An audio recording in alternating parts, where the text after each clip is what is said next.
See, if you take the period before 2014, let's take period from 9 to 14, and you take the period from 14 till now, almost 6.5 years, there is 842% increase.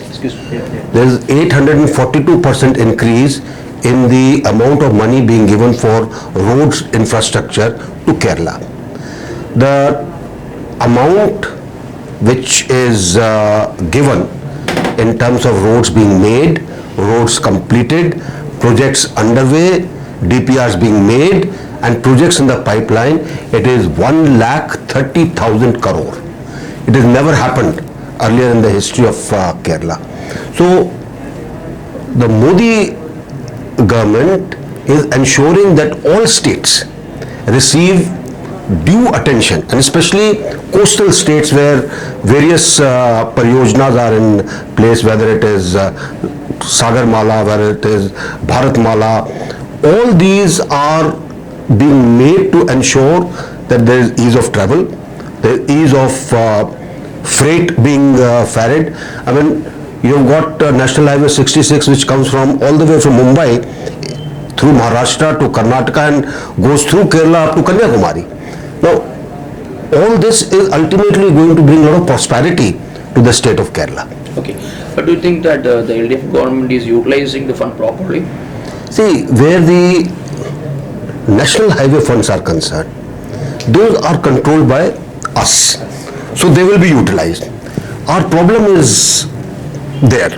Our problem is when we give compensation for land and we deposit that money with the government doesn't give it to the people. The benefit that should go to the people is not going.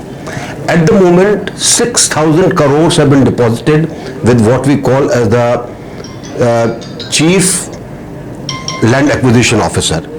He'll be a DC or somebody of that particular Jilla. 6,000 crores are lying. They've not been distributed. If these are distributed, and if all other land acquisition things are completed, 20,000 crores more will come. So there's a lot of money that will go to the people, and I think the government of Kerala must pay attention to this aspect, because this money is for the land that we are taking from the people.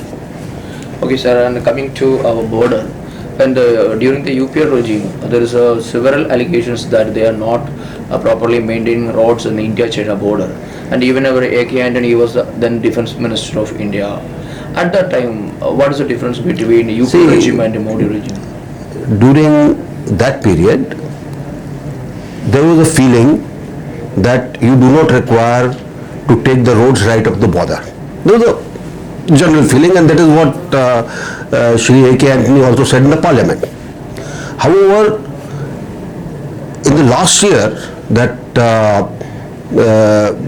my last year as chief, we finalized 72 projects. But nothing much happened to those 72 projects till 2014. After 2014, suddenly there's been a big spurt in the way border infrastructure has been tackled. And I'm pleased to say that out of those 72, all 72 are completed. And we are making more and more projects into the border areas. Okay, sir, during this Lok Sabha session, Rahul Gandhi made another allegations that China is capturing our land and Modi's government stands still. And See, unfortunately,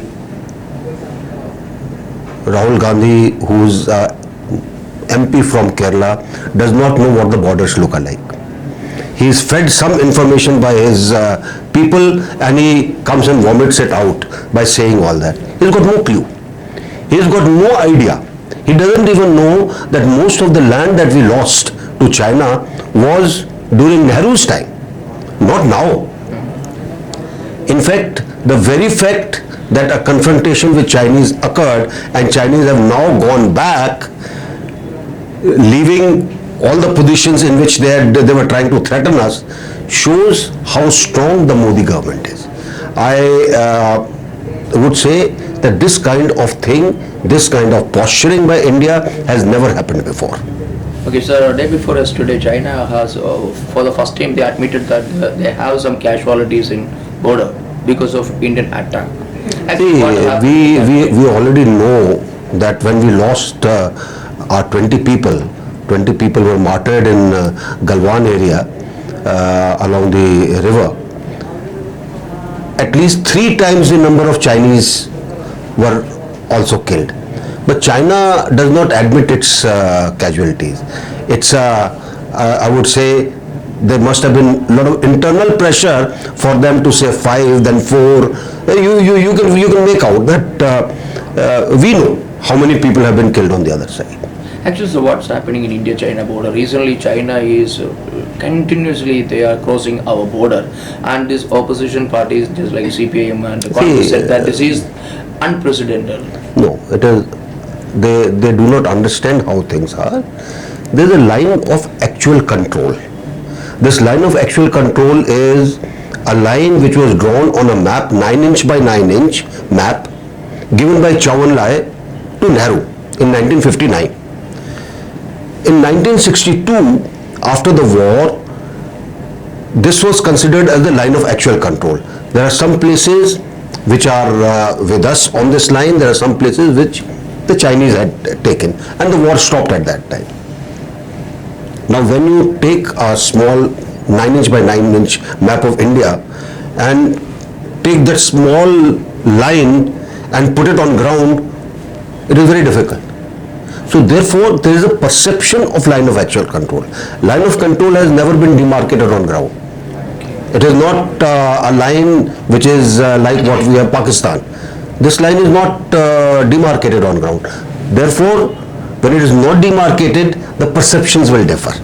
And when perceptions differ, we feel that line is at one place. Chinese also must be feeling something like this.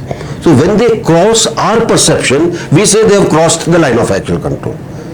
Similarly, maybe when we are crossing their perception of the line of control, they will say that, but we are actually patrolling up to our perception of the line of actual control.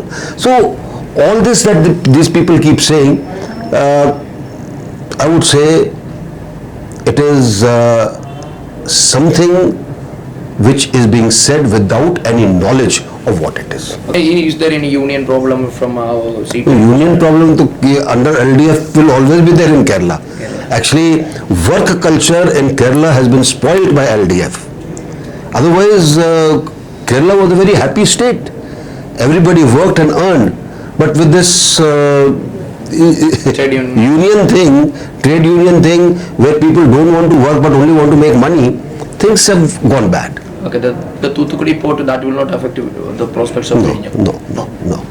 How do you feel about Kerala BJP? See, Kerala BJP, I've been to Kerala a number of times. I came in the last elections also. After that also there were many programs for which I came. Despite all the attacks on BJP Karyakartas, despite all the attacks on RSS Karyakartas, I feel our party in Kerala has become strong. We have got very committed Karyakartas. We have got, and every day I do see more energy than what it was before. And now this yatra that is taking place, that itself will galvanize people. And especially so because we are doing things for each community, for each section of society, for all religions without any discrimination. That is what BJP does. And all the wrong propaganda that people do is people are seeing it on ground. I mean, if you go and see the beneficiaries, they're from all caste, creed, religion. There is no differentiation. And it is throughout the country.